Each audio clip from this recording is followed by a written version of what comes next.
Welcome to Kenton's videos. Enjoy the video. In this video, I will show you how to make Zuppa soup. First, let's gather our simple ingredients.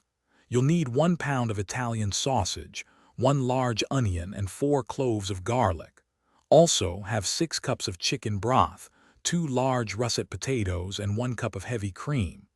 Don't forget 4 cups of fresh kale, 2 tablespoons of olive oil, and some salt and pepper to taste. Now let's get cooking.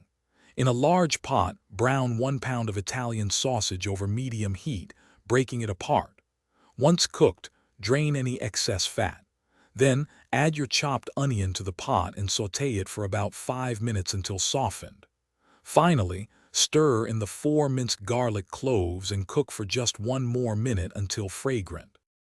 Next, pour in 6 cups of chicken broth and add your 2 diced russet potatoes to the pot. Bring this mixture to a gentle boil. Once boiling, reduce the heat to a simmer, cover, and let it cook for about 15 minutes. The potatoes should be tender when you pierce them with a fork, indicating they are perfectly cooked. For the grand finale, stir in 4 cups of fresh kale and cook until it just wilts, which usually takes about 2 minutes. Remove the pot from the heat and slowly incorporate 1 cup of heavy cream, stirring gently until combined. Taste and adjust the seasoning with salt and pepper as needed. Your delicious, easy Zuppa soup is now ready to serve and enjoy. Thanks for watching. Consider subscribing if we helped you.